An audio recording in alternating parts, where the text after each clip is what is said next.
Muy buenas noches, doctora. Esta presentación la estoy haciendo por consiguiente de que no podré estar presente el día lunes en la noche en la materia debido a el servicio. Por lo tanto, procedí a hacer este video. Bueno, a cargo de la materia de dermatología, los temas a presentar son los siguientes tres: es lipomas, quistes epidermoides y nebus rubí, a cargo de los docentes la capitán de fragata Adriana Rosas Manzano, igualmente la doctora María del Carmen de las Torres Sánchez, a cargos de su servidor el discente, el cadete de cuarto año Tirado Barateric. Y a continuación procederemos con la presentación. Bueno, primeramente veremos el tema de lipomas. Bueno, como introducción. Como introducción tenemos a la Mona Lisa. ¿Pero por qué la Mona Lisa? Bueno, según Decker y algunas de otras personas, la Mona Lisa, esta célebre pintura realizada entre 1503 y 1506 por Leonardo da Vinci, presenta en el dorso de la mano izquierda un lipoma y en el párpado superior derecho un chantelasma. ¿Pero qué tiene que ver esto? Esto nos indica que desde aquellos tiempos ya se tenía noción de ese tipo de patologías, por lo tanto es una patología con un conocimiento muy antiguo y no tan moderno como realmente se tiene conocimiento. Definición. Bueno, ahora vamos a ver la definición del lipoma. El lipoma es un tumor mesenquimatoso que ocupa el primer lugar con frecuencia entre los tumores de partes blandas, que va a variar según entre algunos autores entre el 16 a un 50%. Este representa a su vez el 1% de los tumores benignos y suele aparecer después de los 20 años, siendo un hallazgo muy raro en los niños. Se cita su mayor presentación en el sexo femenino, que muchos atribuyen a las consultas por razones estéticas. Es decir, que en sí la enfermedad no tiene como ningún sesgo de género, solamente que se encuentra más en las mujeres porque las mujeres podría decirse que le toman mayor importancia a temas estéticos, por lo tanto acuden a la consulta dermatológica donde se van a diagnosticar estas patologías. Aparte del lipoma tenemos otro término que es la lipomatosis. La lipomatosis se usa habitualmente para designar a aquellas situaciones de lipomas en los que se van a encontrar de forma múltiple en diversas partes del cuerpo. Más adelante les diré las partes más comunes en las que se puede encontrar un lipoma. Y pues cuando su acepción se reserva en forma más estrictas es una proliferación tumoral de tejido graso que se presenta principalmente no capsulada en el caso de la lipomatosis. Bueno, la morfología.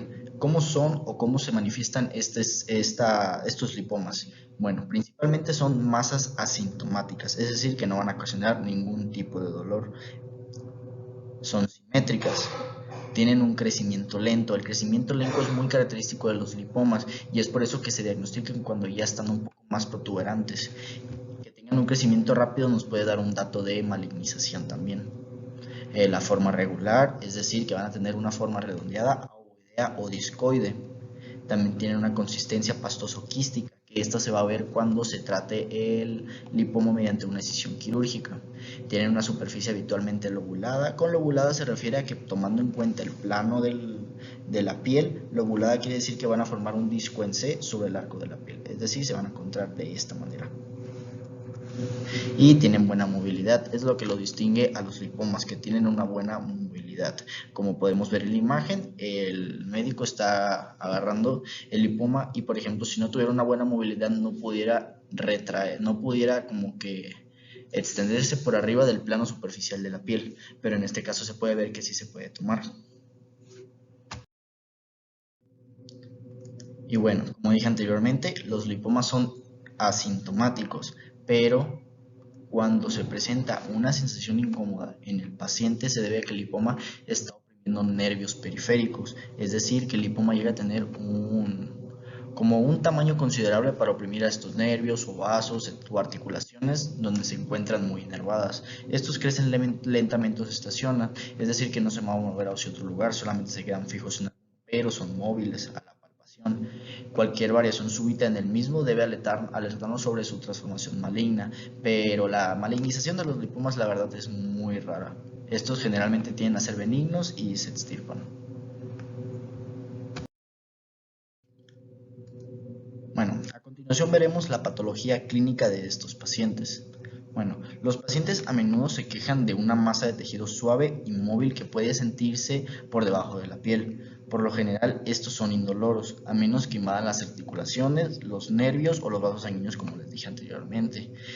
Los pacientes a menudo los ven en las partes superiores del cuerpo, que viene siendo, por ejemplo, en los hombros, en el cuello, en la parte posterior, etcétera. Y en raras ocasiones estos lipomas pueden formarse en los músculos o en los órganos, que más adelante hablaremos de eso en las variantes histológicas. Y bueno, los lipomas pueden estar asociados a diferentes trastornos hereditarios. Por ejemplo, tenemos la lipomatosis hereditaria múltiple, que esta es una enfermedad rara, la verdad, que se va a caracterizar por múltiples lipomas en el tronco y las extremidades, brazos y piernas, sin que generalmente haya otros dos problemas. Tenemos también el síndrome de Gardner. El síndrome de Gardner es un trastorno hereditario que raro por el que se forman muchos pólipos en el recto y en el colon. Este va a estar muy relacionado a la polimatosis adenosa familiar.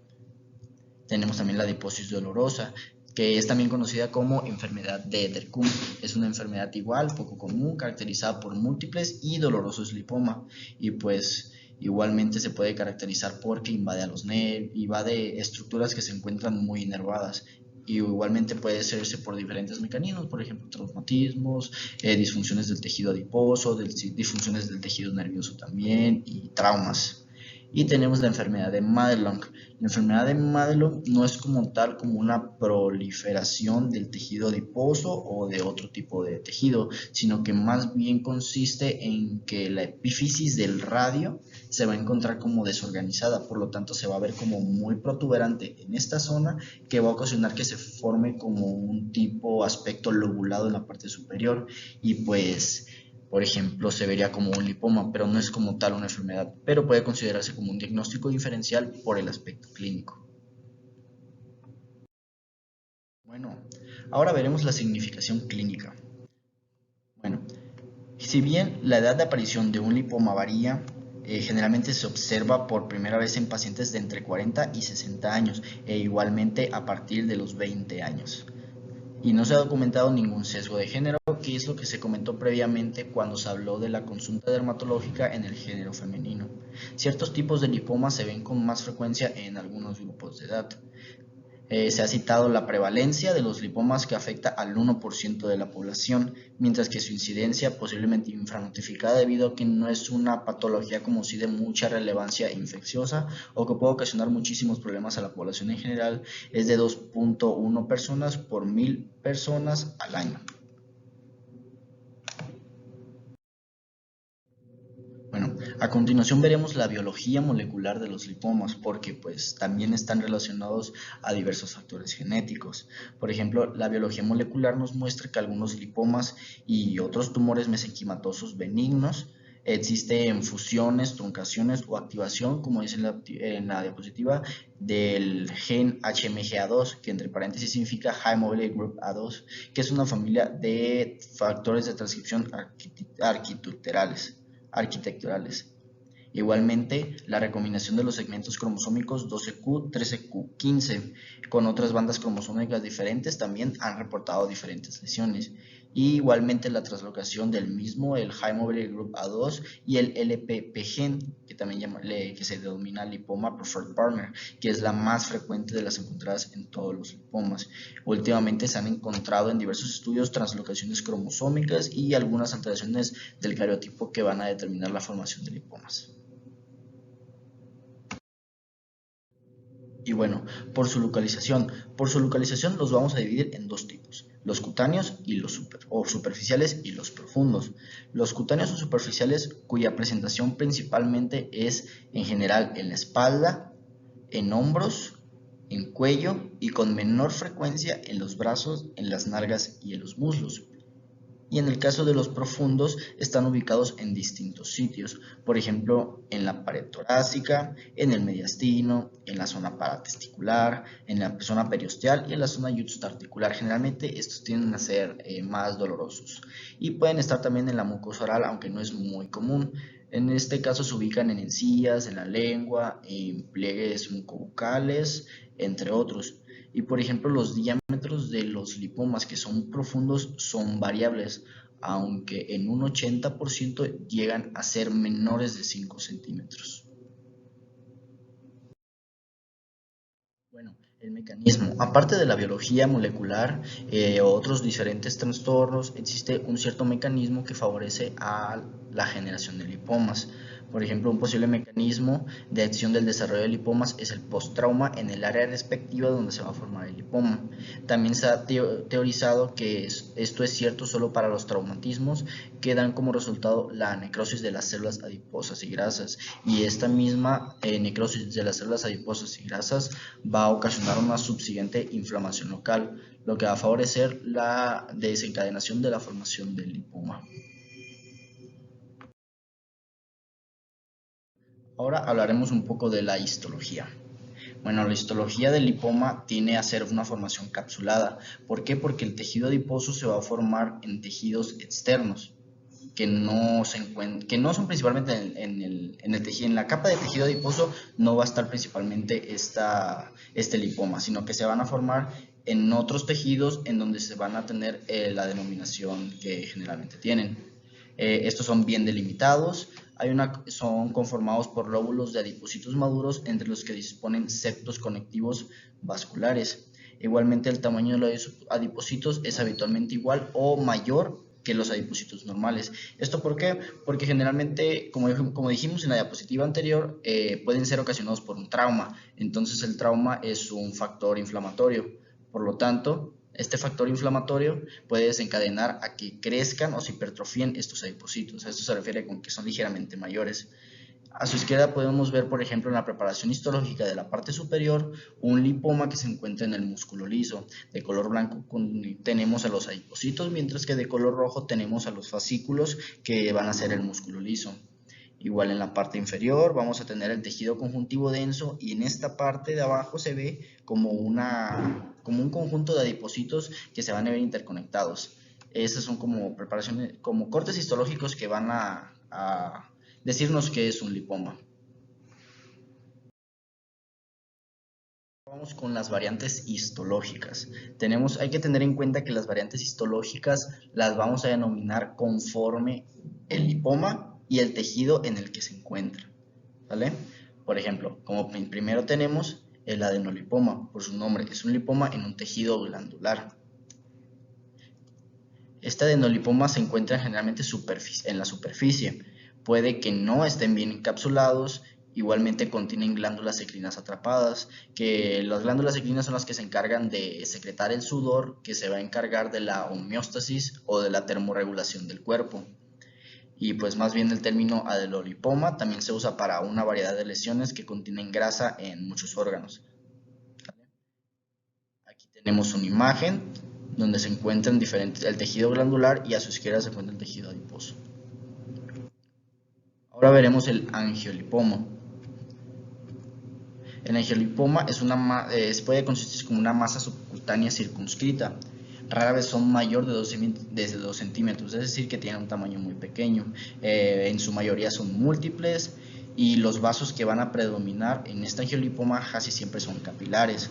Y pues, por ejemplo, si utilizamos un poco la lógica, si tenemos que vamos a formar un lipoma dentro de un tejido vascular, lo que más va a haber o más podría encontrarse son trombos de fibrina, que casi siempre van a estar presentes. Por ejemplo, en este corte histológico podemos ver el tejido adiposo, mientras que de color rojo, como en el vello intercalado, vamos a encontrar en un corte transversal a los capilares. Ahora el lipoma condroide. El lipoma condroide. Estos están bien delimitados y pueden estar encapsulados. En todo el tejido adiposo va a estar como intercalado o compartimentado. Y lo que más va a predominar del tejido condroide va a ser la matriz, igualmente la hialina. Este se va a ver como muy prominente en cierta parte y alrededor en la periferia se va a ver como el tejido adiposo. Como lo podemos ver en esta imagen, en el medio tenemos de color como morado o azul el tejido o la matriz condroide muy prominente, mientras que alrededor vemos el tejido adiposo compartimentalizado. Igualmente tenemos el fibrolipoma. El fibrolipoma es un lipoma con tejido fibroso localmente aumentado. Y la principal característica que define a los fibrolipomas va a ser que estos pueden involucrar nervios, por lo tanto pueden llegar a ser dolorosos. Ahora el mielolipoma. El mielolipoma es una masa circunscrita que se compone de grasa madura y elementos de la médula ósea. Por ejemplo, el componente graso suele predominar en este tipo de lipoma, es decir, va a haber más grasa que tejido mieloide. Puede tener un contenido linfoide, que generalmente es el más prominente, pero pues también puede tener, por ejemplo, plaquetas o eritrocitos. Este mielolipoma, el sitio más frecuente de presentación es en la glándula suprarrenal, y el sitio, aparte de la glándula suprarrenal más frecuente, es en la pelvis. Aquí vemos el tejido adiposo y vemos en esos pequeños cortes, como en esos pedacitos entre adipocitos de un color muy basófilo, el tejido mieloide. Y bueno, tenemos el mielolipoma, que como su nombre lo dice, es una variante que se va a encargar de tener grasa madura y músculo liso o blando. Aquí, a diferencia del mielolipoma, lo que más va a predominar es el tejido muscular, y por lo generalmente se encuentra en fascículos cortos del músculo. Por ejemplo, aquí en la imagen vemos los fascículos cortos y las células aplanadas alargadas que distinguen al tejido muscular. Igualmente ahí vemos los adipocitos, y pues de color azul y puntitos son los núcleos de los fascículos cortos del tejido muscular. Por último, tenemos el lipoma mixoide. El lipoma mixoide es un lipoma con áreas moixoides prominentes. Este está muy vascularizado, bueno, generalmente son muy vascularizados, y cuando son así tienden a tener el nombre de angiomixolipoma, y pues tienen vasos de paredes delgadas y gruesas, como podemos ver en esta imagen.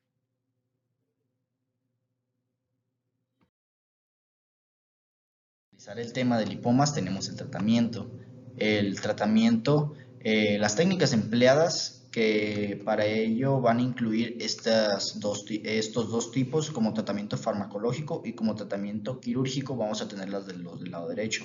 Por ejemplo, tenemos las inyecciones intralesionales transcutáneas de desoxicolato de sodio.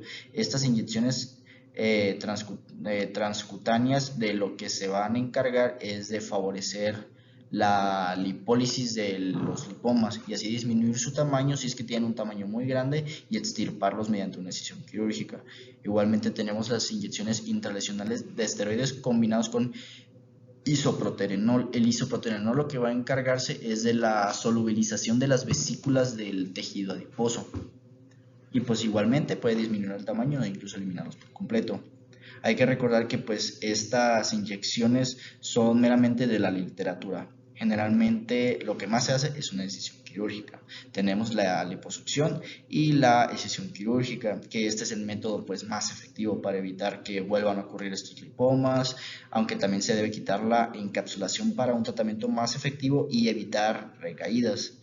Y pues si se toma la decisión de extirpar los lipomas, debe hacerse mientras las lesiones son pequeñas, en lugar de que después crezcan y puedan aumentar el riesgo de recaída, o de que también el mismo crecimiento del lipoma pueda invadir las articulaciones, vasos, etcétera, lo que pues va a dificultar la extirpación de este lipoma, porque puede llegar a ser invasivo. Bueno, ahora hablaremos acerca de los nevos rubí. Es el siguiente. Bueno, como introducción, los puntos de Calvert o de Morgan o angiomas seniles son una de las formas más frecuentes de todos los tipos de angioma que existen. También son denominados puntos rubí, hemangioma cereza o cherry angiomas. En inglés cherry significa cereza, y son un motivo de consulta altamente frecuente en la práctica clínica.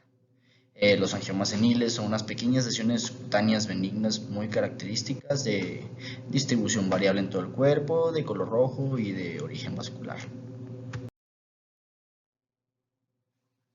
Bueno, en general, los angiomas seniles aparecen de forma espontánea con la edad, y son considerados a día de hoy un signo de envejecimiento cutáneo. Eh, si bien también pueden aparecer tras la exposición a diversos agentes químicos, o también es presencia de algunas enfermedades sistémicas. Son un tipo de lesión cutánea muy frecuente en la población y muy característica. De ahí que, o sea, casi toda la gente de la población tiene algún hemangioma, cereza o nevo rubí en alguna parte de su cuerpo. Eh, Existe una gran variabilidad en cuanto al tamaño y número de lesiones, ya sea de acuerdo al individuo y del envejecimiento cutáneo progresivo. Recuerden bien esto, el nevo rubí está directamente relacionado al envejecimiento cutáneo. Y aquí a la izquierda podemos ver una imagen donde hay un nevo rubí que se encuentra muy protuberante al medio de superficie de la piel, ya que hay algunos que son directamente planos. Más adelante les detallaré acerca de una imagen del nevo rubí. Bueno, acerca de estos. Los angiomas seniles son un tipo de lesión vascular muy localizada con origen en los pequeños capilares de la piel. De ahí es que viene su pequeño tamaño. Esta es una de las formas más frecuentes de hemangiomas. Son de naturaleza benigna por definición y estas lesiones capilares mal llamadas angiomas seniles porque están directamente relacionadas con la edad pueden aparecer a cualquier edad a lo largo de la vida. Son menos numerosos en las primeras décadas de la vida y su prevalencia aumenta a partir de la segunda o de la tercera década de la vida hasta senectud, tomando como pico de frecuencia de edad de aparición de estos hemangiomas la quinta década de la vida prácticamente. Bueno, la etiología de estos hemangiomas. Bueno, dado que su principal causa se desconocen, también con seguridad los posibles factores predisponentes o agentes causales directos de esta enfermedad cutánea benigna, a excepción del envejecimiento cutáneo.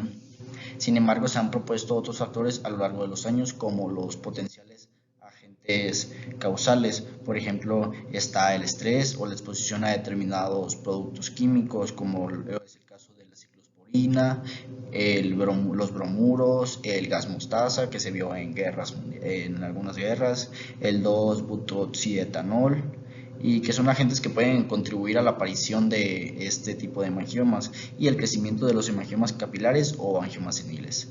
Solo en casos excepcionales con un número elevado de lesiones, su aparición también se ha relacionado con la enfermedad hepática o la cirrosis, debido a la hipertensión portal que ésta puede llegar a causar.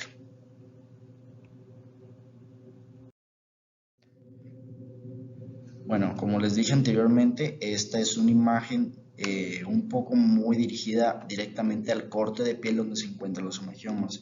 Podemos ver que, por ejemplo, hay en la parte superior dos angiomas rubí. Estas son pequeñas lesiones, generalmente redondeadas, de superficie lisa o ligeramente sobrelevada. Podemos ver que el nevo rubí de la parte derecha es un poco más sobrelevado que el de la parte izquierda. Son de tamaño variable, aunque en su mayoría se encuentran en un promedio de 1 a 5 milímetros de diámetro.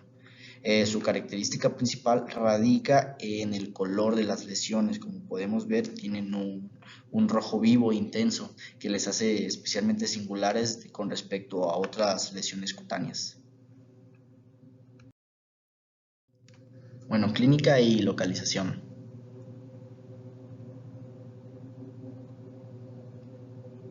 Bueno, por lo general los angiomas capilares o seniles son asintomáticos. Dado su origen vascular, se ha descrito la posibilidad de que puedan sangrar, principalmente en casos en que las lesiones puedan localizarse en determinadas zonas de roce constante o tras sufrir traumatismo sobre ellos. Por ejemplo, algunas zonas de roce podría ser en el área de la axila, en el área de la zona popltea o en lugares que sean superficies prominentes que puedan tender a rasparse en momentos de caídas. Su localización preferentemente es en el tronco, sobre todo en la espalda. También puede localizarse en cualquier otra parte del cuerpo como en las extremidades superiores, inferiores, el cuello, la cara y el cuero cabelludo, aunque en un menor número. Y pues son de aparición espontánea principalmente. Estas van a crecer en tamaño y aumentar en número con el paso de los años debido a la senectud. Parecen tener un carácter hereditario en algunos casos, por lo que es raro encontrar pacientes que no tengan familiares directos que no hayan presentado estos hemangiomas y que tú los estés presentando. Y bueno, su diagnóstico es rápido y sencillo. La simple exploración y valoración directa de la lesión cutánea puede indicarnos el diagnóstico, dada su característica apariencia. No obstante, para mayor certeza diagnóstica, su visualización a través del microscopio o dermatoscopio puede mostrar numerosos vasos sanguíneos. Estos vasos sanguíneos se van a entrelazar entre sí y van a formar una estructura similar a un ovillo que se va a ver generalmente en el dermatoscopio. Solo en muy escasas ocasiones, aquellas en que su apariencia no es típica y puede generar algún tipo de duda, se suele requerir de algún tipo de biopsia cutánea con el fin de ya llegar a un diagnóstico más certero o definitivo, pero generalmente con una dermatoscopia basta. Bueno, tenemos el tratamiento. El tratamiento lo vamos a dividir en dos, en primario y definitivo. El tratamiento primario únicamente se da en el caso de que haya un tipo de traumatismo y pues este traumatismo va a generar una ruptura de la epidermis que va a generar un ligero sangrado, por lo tanto se va a aplicar presión local con un algodón y se va a lavar el área con agua o suero como cualquier tipo de raspón. Y bueno, el tratamiento definitivo es en general sencillo y efectivo, aunque requiere el empleo de técnicas dermatológicas específicas, como lo son la electrocoagulación, que la electrocoagulación es un procedimiento que pues va a utilizar el calor de una corriente eléctrica para destruir el tejido anormal, como lo es el caso del Neborubí. También se puede usar para controlar el sangrado durante una operación quirúrgica o después de una lesión, pero pues ahorita estamos hablando específicamente de la técnica dermatológica. Tenemos la crioterapia o también llamada crioablación o criocirugía o terapia de crioablación. Es un tratamiento pues mínimamente invasivo que va a utilizar un frío intenso para congelar y destruir un tejido enfermo, incluyendo las células pues benignas de este hemangioma. Y bueno, tenemos también la aplicación del láser, que se trata de un láser que va a aplicar o va a provocar laceración y que se elimina la fina capa externa de la piel, del epidermis, y va a estimular el crecimiento de nuevas fibras de colágeno para regenerar la piel. A medida que la epidermis se cura y vuelve a crecer, la zona que pues se trató se va a ver más lisa y más firme. Y también tenemos por último la luz pulsada. La luz pulsada es una tecnología lumínica capaz de eliminar las huellas que dejan en nuestra piel el sol, el estrés y el paso de los años. Y pues esto generalmente se da porque el neborubí es por la senectur, por lo tanto con el tratamiento la piel de las manos, del tronco, de las partes donde se da el neborubí principalmente va a lucir un poco más rejuvenecida. Y bueno, de acuerdo a un estudio que pues la verdad es un poco viejo, pero no hay artículos muy recientes de este tema, por lo tanto decidí tomarlo como un método de parte para que se den una idea de qué tan frecuente es en México. Según un estudio hecho en el Hospital General de México, en un lapso de 10 años tomado desde 1993 a 2003, se tomaron en cuenta diferentes tipos de hemangiomas, entre los cuales son el granuloma telangiectásico, el hemangioma capilar del adulto, el hemangioma cereza, un neurubí, que es el tema, el hemangioma serpinginoso y el hemangioma venoso. De todos estos, el hemangioma cereza fue el tercero más frecuente. Solamente este es un dato de un estudio para que se den una idea de qué tan frecuente era en ese tipo de décadas y pues qué tan frecuente podría darse ahorita en estos tiempos que estamos viviendo. Y bueno, y por, y por último tenemos al tema de quistes epidermoides. Bueno, como introducción a los quistes epidermoides, tenemos que el quiste es un tipo común de quiste cutáneo con un revestimiento epitelial similar al epidermis, de ahí viene su nombre. El revestimiento del quiste va a producir queratina. Además de ocurrir en muchos órganos viscerales, los quistes epidermoides también pueden aparecer en la piel y en las mucosas. Y pues el término dermoide también se ha utilizado para describir quistes dermoides y epidermoides, sin embargo pues son entidades diferentes, ya que pues ambos se denominan como coristomas quísticos llenos de queratina, hendiduras de colesterol y componentes sanguíneos prominentes, no, componentes sanguíneos degenerados. generados y pues son producidos por un epitelio escamoso queratinizante, pero mientras que los quistes dermoides verdaderos tienen apéndices cutáneos en sus paredes, la pared de los quistes epidermoides no van a tener estos apéndices. Es lo que diferencia al dermoide y al epidermoide. Bueno, ahora hablaremos de la etiología de estos quistes epidermoides. La mayoría de las lesiones son pues esporádicas, es decir, son al azar en la población, pero también es posible la herencia familiar, especialmente en individuos con múltiples quistes epidermoides. La aparición temprana y la localización atípica de estos quistes, como la afectación de las extremidades, pueden ser signos del síndrome de Gardner autosómico dominante, que pues se va a caracterizar, como se dijo en la diapositiva de lipomas, como una asociación con los pólipos rectales y del colon, que está relacionada con la poliposis adenomatosa familiar. Y bueno, tenemos como algunos síndromes relacionados a los quistes epidermoides el síndrome de Gorlin. El síndrome de Gorlin es un trastorno hereditario autosómico dominante que va a predisponer a la proliferación de diversos carcinomas, ya sea vasocelulares como queratoquistes maxilares. Pues es ocasionado por una mutación del gen PACH en el cromosoma 9. Igualmente tenemos, aquí vemos una imagen donde se encuentra el síndrome de Gorlin. Igualmente tenemos el síndrome de Fabry-Rauchut, que es una complicación causada por la exposición crónica a la radiación UV y pues va a provocar la degeneración de las fibras de colágeno posterior.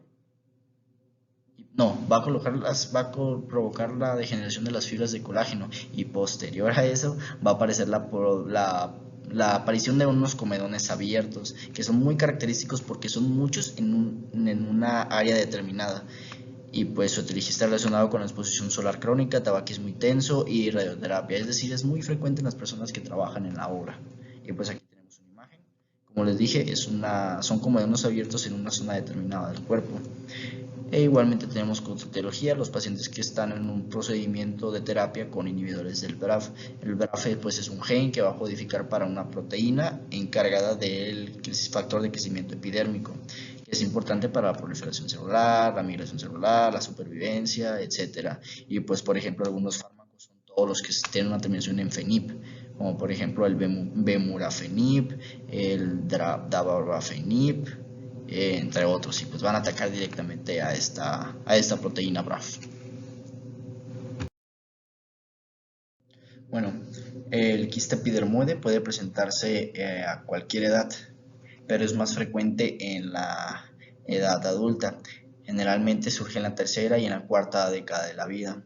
Y pues la cara, el cuello, el área preauricular, como vemos en la imagen de la izquierda, el cuello en la imagen de la derecha y la parte superior del tronco son los más comúnmente afectados, pero cualquier parte del cuerpo, incluidos sitios como el pezón, el área genital, el área de las palmas, de las plantas del pie, puede estar involucrada. Y pues se ha observado que aproximadamente el 1% de los quistes epidermoides tienen una transformación maligna en un carcinoma de tanto de células escamosas como de células basales. Y pues solamente el 7% de estos quistes pueden ocurrir en la cabeza y el cuello, mientras que también pueden provocarse en la cavidad oral, pero en un porcentaje muy mínimo. Pues es raro encontrar estos quistes epidermoides antes de la pubertad, ya que generalmente son, como dice la diapositiva, de la tercera década de la vida, y pues aquí sí hay un factor predisponente que son mayor en hombres, debido al factor laboral, como se dijo anteriormente, en el que pues están más expuestos a la luz, a una exposición solar crónica. Bueno, hablemos un poco del periodo neonatal y los quistes epidermoides. Bueno, en los quistes epidermoides en el periodo neonatal generalmente se les conoce como milium. Son comunes los pequeños quistes, estos, y pues son unas pequeñas acumulaciones blanquecinas, como vemos en la imagen de abajo a la derecha, que van a estar en forma de bolita. Tienen aproximadamente 1 milímetro de diámetro y pues van a aparecer de forma espontánea. Aunque el milium es un quiste epidermoide que ocurre en todas las edades de la vida, la milia transitoria de la cara es un problema muy común que surge en aproximadamente la mitad de los recién nacidos. Es de ahí que pues un enfoque en en este tema. Pues esta variante muy común de un quiste cutáneo que es la milia, puede ser idiopática, que es la milia primaria, pero también puede ocurrir en sitios de trauma o quemadura o en el curso de algunos otros tipos de dermatosis, que ya es cuando va a ser una milia secundaria. Y pues también igualmente está relacionados a procedimientos cosméticos como la dermoabrasión o también incluso después de la crioterapia. Igualmente suelen durar poco tiempo, la verdad, estos tienden ¿cómo se dice? Tienden a quitarse, generalmente en un poco tiempo, ya sea en unos 2 a 3 días, y desaparecen sin dejar ningún tipo de marca en la piel. Y pues no es una infección, sino una respuesta de la piel al calor. Y pues múltiples milias que aparecen a una edad temprana pueden verse en el síndrome de Bassex-Dupré-Cristol, el síndrome de Rombo, el síndrome de Gorley, la tricodisplasia hereditaria, el síndrome digital oral facial tipo 1 y el síndrome de Brock-Spiegler. Por ejemplo, el síndrome de Bassex-Dupré-Cristol es una genodermatosis que está caracterizada por presentar hipotricosis congénita, hipohidrosis, atrofodermia folicular y múltiples quistes de milio. Igualmente el síndrome de Rombo se caracteriza por la milia, por la hipotricosis, por tricopiteliomas y por ciertos carcinomas de células basales. Y bueno, algunos diagnósticos diferenciales que podemos tener en los quistes epidermoides son el quiste pilar, el lipoma, el melanoma, que es el primero de la imagen de arriba a la izquierda, el quiste dermoide, el forúnculo, que es el que está a la derecha, el quiste hendidura branquial, la milia, el quiste pilonidal, que es el que está abajo del melanoma, la calcinosis cutis, que es la que está a la derecha del quiste pilonidal, la paquioniquia congénita, que es la que está abajo a la izquierda, la esteatoquiste simple, el esteatocistoma, que es el que está hasta abajo a la derecha, y los hallazgos cutáneos del síndrome de Gardner. Bueno, una característica notable es que el quiste puede comunicarse a través del exterior por un orificio lleno de queratina que se denomina puntum, que como vemos en la imagen de abajo a la izquierda, vamos a ver en la imagen A 4 imágenes donde van a estar seleccionando unas flechas blancas a un punto negro, que es el puntum, que es un punto lleno de queratina que va a permitir, como se dice, la comunicación entre adentro y hacia afuera del quiste epidermoide. Los quistes epidermoides también pueden ocurrir como resultado de la obstrucción de un orificio folicular, como es en el caso de los pacientes que tienen acné vulgar. Y pues la interrupción del folículo es importante en la patogenia, ya que las personas con acné vulgar pueden tener múltiples quistes epidermoides que se originan en los comedones. Por ejemplo, también se pueden ver algunas telangiectasias en las superficies de algunos quistes epidermoides, como es en el caso de la imagen del medio. Las dos flechas señalan a pues, esas capilares que se van a estar marcando en el quiste epidermoide. Y pues del lado derecho tenemos el aspecto, cómo realmente se ve y el tamaño de un quiste epidermoide después de una decisión quirúrgica. Bueno, aquí vamos a tener un corte histológico de un quiste epidermoide. Esta es una imagen que es teñida con hematoxilina iosina, la tinción por excelencia. Es un quiste epidermoide solitario que se va a apreciar en la dermis. Vamos a ver el epitelio escamoso delgado que se va a encontrar relacionado con la flecha. Vamos a ver un láser.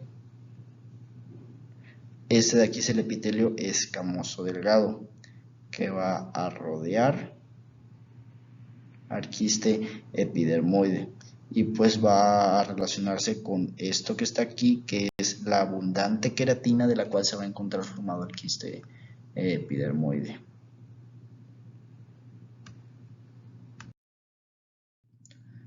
Bueno, como diagnóstico principal tenemos que debería de ser tanto la clínica como pues una muestra histológica, pero en el caso de que sean quistes epidermoides que se encuentren en una parte interna del cuerpo o que se encuentren de un tamaño mayor, podemos utilizar por ejemplo el ultrasonido, la radiografía, la tomografía computarizada y la resonancia magnética. No son muy utilizadas, me imagino que la consulta dermatológica es más de ver clínica y del aspecto que tiene. Pero pues estos son de los algunos. A continuación pondremos algunas imágenes de cada uno para que observen cómo se ven.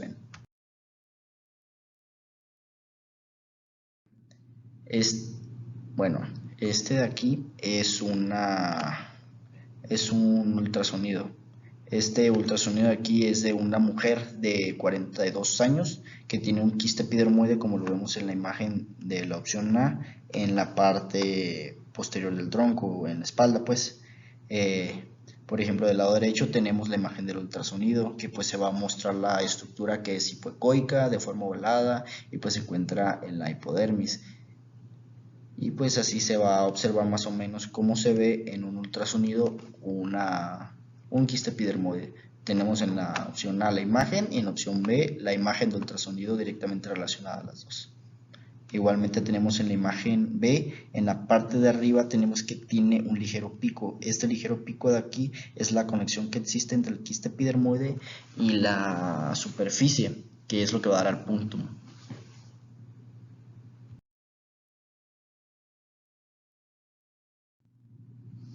Bueno, ahora vamos a tener la radiografía. Bueno, la radiografía tenemos tres, A, B y C.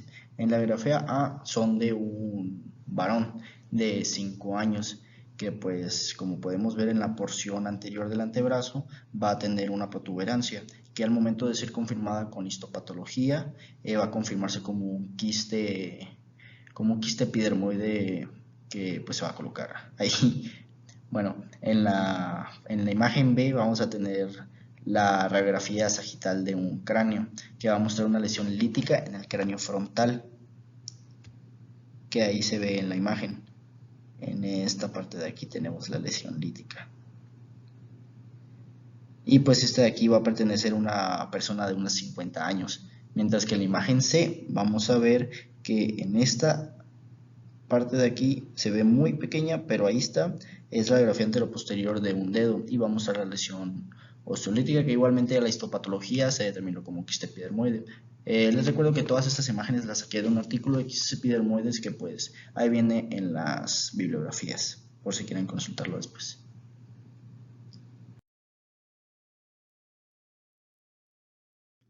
Y bueno, aquí vamos a tener la imagen de una resonancia. No, es la imagen de una tomografía computarizada. En la opción A vamos a ver un quiste epidermoide en una región una región frontal que podemos ver en esta parte.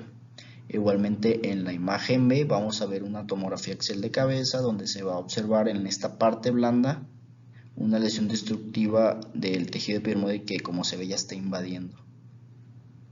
Igualmente en la imagen C vamos a ver un quiste epidermoide en esta zona. Igualmente en la opción D podemos ver un quiste epidermoide en esta parte de aquí, y como podemos ver ya está invadiendo los bordes escleróticos en la pared lateral de la órbita del lado izquierda, y pues se va a ocasionar principalmente en el ala. Esta de aquí es el ala mayor del esfenoides. Igualmente tenemos la imagen E y la imagen F.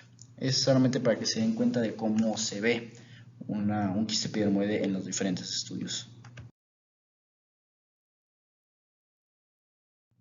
Y por último de las imágenes tenemos una resonancia magnética. Esta es de un hombre de unos 28 años, creo que decía, con un quiste epidérmico subcutáneo en la parte posterior de la pierna. Y pues aquí, como podemos ver, se va a ver ligeramente hipointensa la lesión, que pues posteriormente se llevó a un estudio histopatológico para su confirmación. Bueno, para finalizar tenemos el tratamiento de los quistes epidermoides. Los quistes pequeños sin complicaciones generalmente no necesitan un tratamiento, ya que pues no van a tener una repercusión como tal en cómo se siente la persona. La extirpación puede lograrse mediante una simple excisión quirúrgica completa del quiste con la pared del quiste intacta. En estos casos, una incisión inicial y drenaje pueden estar indicados con una posibilidad de recurrencia en el futuro, pero es muy mínima. Igualmente se prefiere un anestésico local con epinefrina para minimizar el sangrado. Y pues el anestésico debe inyectarse alrededor del quiste, no se debe inyectar directamente sobre el quiste. Los quistes pequeños también se pueden tratar con láser de CO2 o de Herbioyag, y los quistes más grandes van a necesitar un abordaje quirúrgico con un tipo de acero frío. Aquí podemos ver en la imagen inferior, sacada de un artículo, vemos en la imagen 1 cómo se encuentra en un corte, cómo se ve el quiste epidermoide, el punctum que va directamente hacia afuera y por debajo del tejido adiposo. En la número 2 inyectamos alrededor del quiste un anestésico local con la epinefrina. En la 3 vamos a delimitar los márgenes en los que se va a realizar la excisión quirúrgica. En el 4 vamos a ver cómo se extirpa completamente, ya que pues aquí va a haber una eliminación de tejido. Aquí ya cuando se retrae todo el tejido ya se va a proceder a una sutura final. Y por último aquí están algunas de las bibliografías que utilicé. Los artículos pueden consultarlos igual si quieren. Muchas gracias por su atención. Espero haya sido de su agrado la exposición. Y pues muchas gracias, doctora. Que tenga muy bonita noche.